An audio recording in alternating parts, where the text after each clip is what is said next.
I'm here with Roberto Ascione. Did I pronounce that correctly? Right. All right. He is the CEO of Healthware's, a Healthware group in Europe, and he's also one of the leaders of Frontiers Health, and has advised health tech in Europe for how long? As Healthware, we have been around for the past 20 years. Okay. And of course, very much into digital health since 10. Okay. And Frontiers Health, it's up and running since 4 years now. Okay. So this gives you a unique vantage point to understand the trends of digital health in Europe. So we asked you here to give us your 10,000 foot view of where digital health is heading in Europe. Yeah, I think it's a great moment. It's clearly maturing. Mm-hmm. There's been a lot of progress over the last 3 or 4 years. The key things, we reached probably in the last couple of years a good level of available funding. Mm-hmm. So I think the early stage is fairly well covered.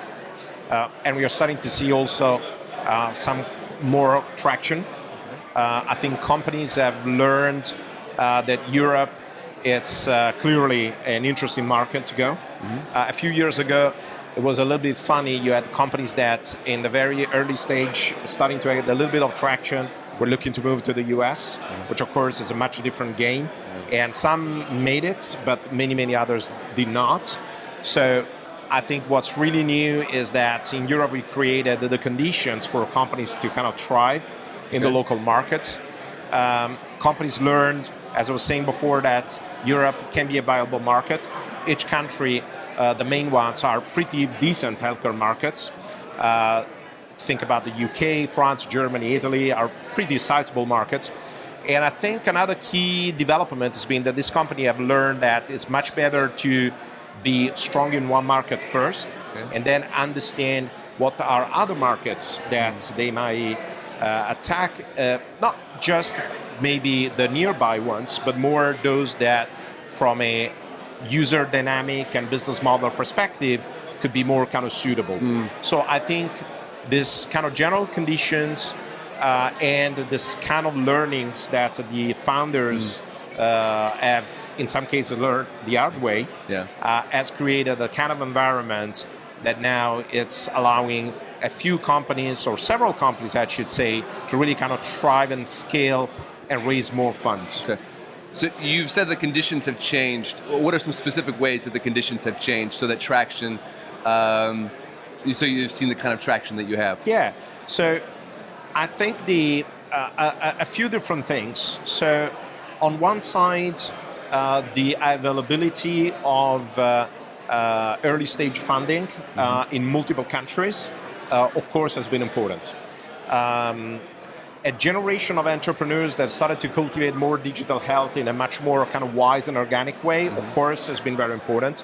There's much more general attention by the different stakeholders. Why do you think that is?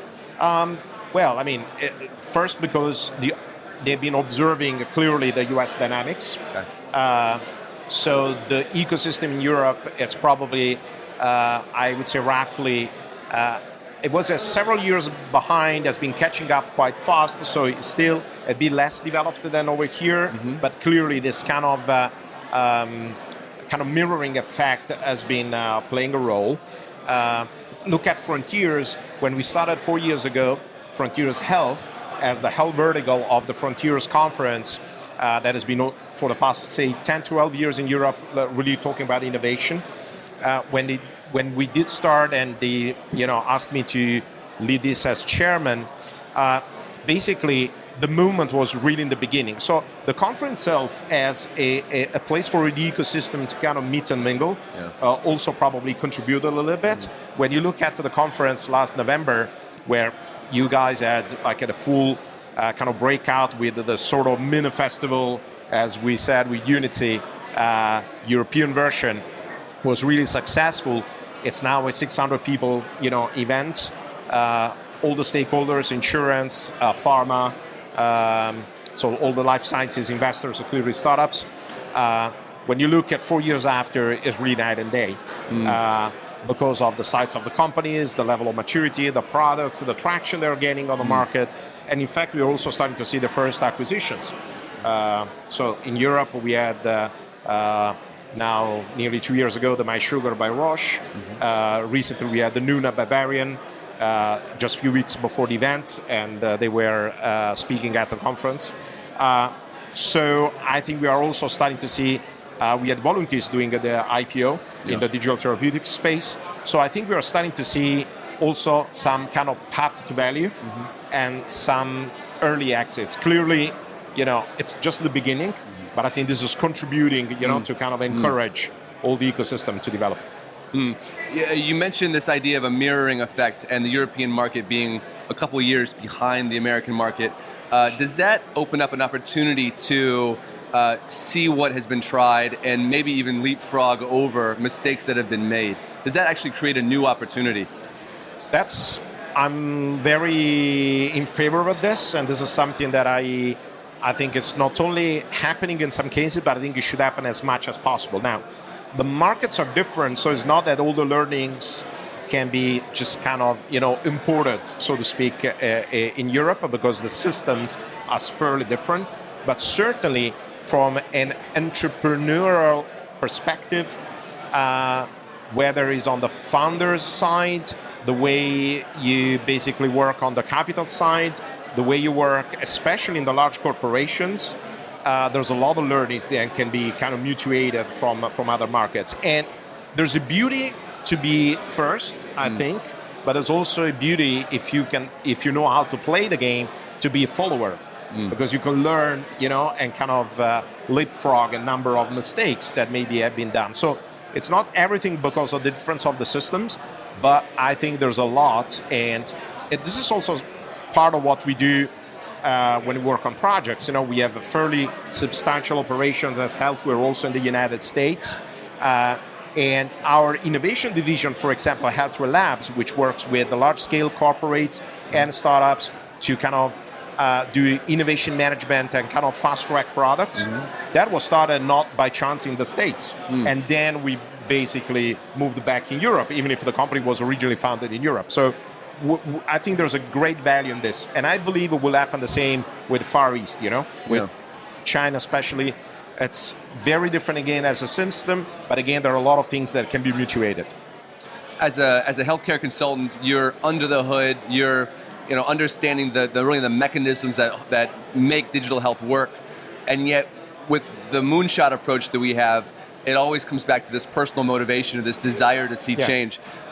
We're celebrating moonshots from trying to end cancer to rolling out this new opioid addiction moonshot. Is there a moonshot that really speaks to you personally, that sort of gives you motivation to do the work that you do? Yeah, I mean that's interesting, and I'm very familiar with the moonshot concept since the Ignatian. I'm very passionate for anything that is able to increase impact and humanize care through the technology. So my whole work, since I was studying medicine back more than 20 years ago. You were a practicing physician? No, I've been studying medicine, but never practiced because I studied with the idea to basically work in this convergence of medicine and digital, because I was polluted early on with both sides. So for me, digital health is really like very personal to me, because it kind of nicely marries together my two main life interests.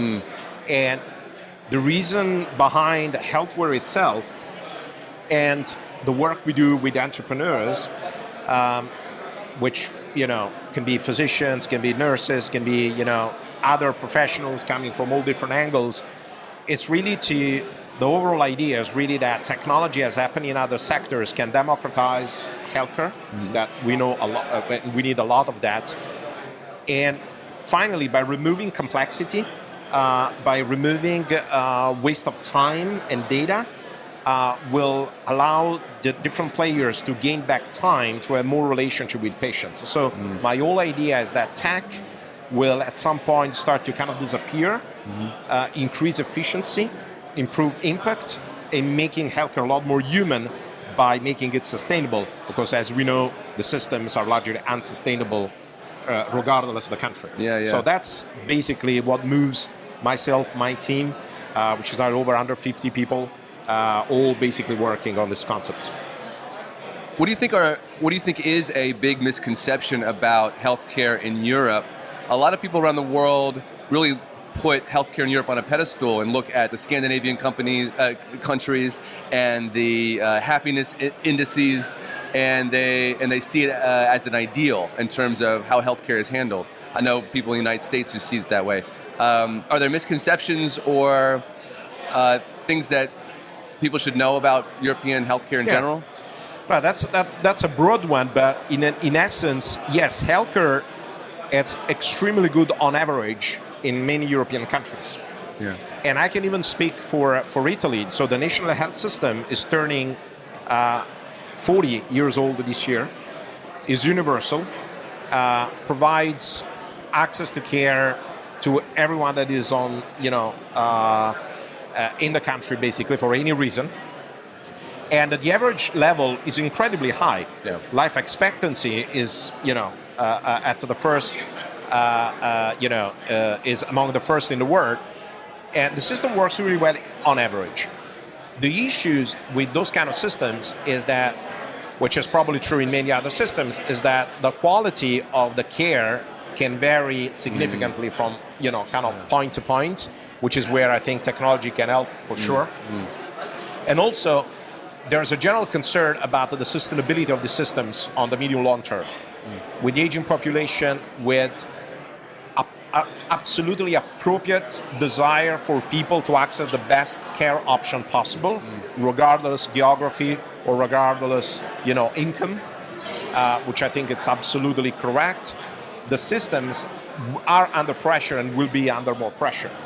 So I think Europe and some countries especially are in a unique position to kind of amplify the pockets of excellence they have in the various healthcare systems. And in that case, I think ideally, we in Europe should be using technology to kind of level the playing field and give and kind of rise the bar of the care to larger population. Because the average is good, but it might vary a lot. Yeah. So I think tech can help with that. Yep. And will certainly help to control cost, because the cost is high and is hidden because the lot is social medicine. Yeah. But if we don't handle costs, that will have to change in a very different kind of system. And I think the hybrid, if not controlled well, might be dangerous. Yeah. So I think this transition to a sustainable system will have to be done in a smart way. And I think tech-driven will be the answer. All right. Thanks for taking the time to Thanks talk. for having me. And thanks for the work you're doing.